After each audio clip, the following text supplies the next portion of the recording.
자, 이제 좀 여기까지 제가 이제 성전의 역사들, 1성전, 2성전, 그리고 헤롯성전 이런 역사의 이어짐과 그리고 그 안에 있는 이방인의 뜰과 그 다음에 안에 있는 안뜰과 그 안에 구분들까지 제가 설명을 드렸어요.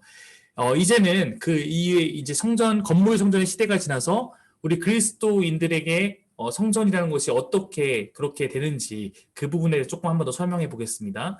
우리는 이제 건물 성전의 시대를 지나서 그리스도가 거하는 교회의 성도의 마음이 성전이라고 말합니다. 이것이 성경 전체 흐름 안에서 어떻게 연결되는지 이해할 필요가 있는데요. 우리가 이번 주일날 강상에 깊이 있게 또 다뤘던 다윗 언약을 기억하실 거예요. 다윗과 맺은 언약을 통해서 다윗 후손이 성전을 지어서 하나님께 봉헌하면 그 성전 안에 하나님의 보좌를 설치하여 영원한 하나님 왕국을 건설할 것을 약속한 것입니다. 이것은 1차적으로 솔로몬에게 주셨던 거고 그 후에는 포로 귀환한 스룹바벨 다윗의 후손 귀하민을 통해서 이루어집니다. 그러나 사실 이것은 이들 모두 하나님의 언약 백성의 성실함을 이루지 못합니다. 그리고 결국 이들이 지은 모든 건물 성전은 다 무너졌다고 했어요. 다윗의 후손으로 오시는 예수 그리스도는 자신을 가리켜 성전이라고 말씀하셨고 자신이 십자가에서 죽음과 부활을 통해 하나님의 새로운 성전이 건축될 것이라고 말씀하셨습니다. 예수님은 내가 성전이야라고 말씀하셨던 것이죠. 그러니까 예수님은 다윗의 후손이면서 우리가 주일에 봤던 것처럼 대제사장으로서 로마서 히브리서가 강조하고 있는 거죠. 역대기가 강조하고 있는 다윗의 후손이 성전을 짓는다는 것과 성전에서 레위인과 제사장이 차지하는 그 중요성을 모두 만족시키면서 그 안에서 새로운 성전을 짓기에 가장 합당한 성전 건축자가 되신 것입니다. 성전의 가장 중요한 기능은 대제사장에 의해서 집전되는 제사를 통해서 우리가 죄의 용서의 은혜를 입는 거였어요. 제가 주일에 우리 봤던 단 한 번의 완전한 제사가 이것이었죠.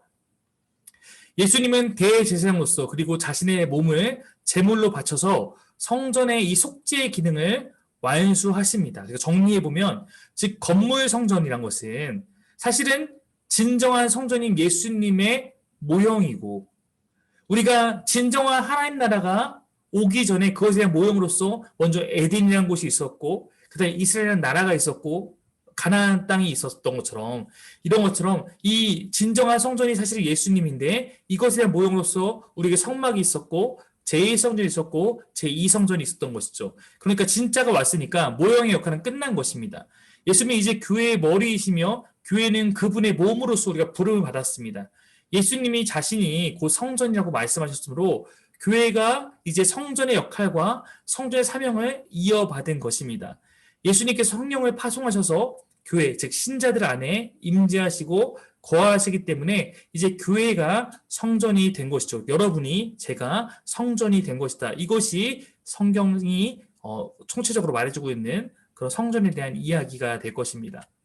이제 모든 그리스도인들의 또한 성경은 너희가 제사장이다라고 말하고 있죠. 베드로전서 2장 9절에서 너는 택한 족속이요 왕 같은 제사장이다 말했던 말씀 기억할 겁니다.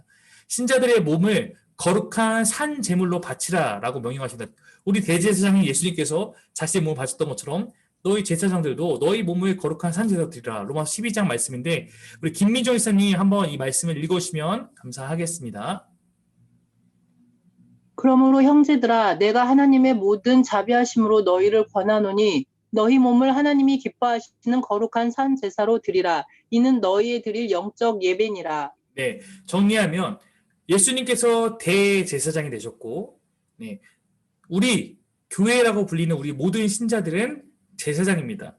가끔 어떤 분들은 우리는 제사장, 담임 목사님은 대제사장 이런데 전혀 틀린 얘기입니다. 네, 대제사장은 예수님밖에 없어요. 우린 다 제사장입니다. 다 제사장이고요.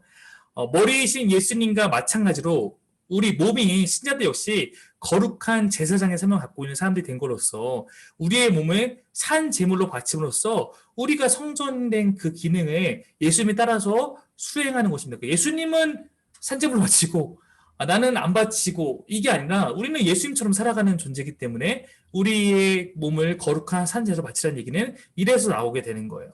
네, 우리의 몸도 그렇게 함께 드려져야 된다는 것입니다.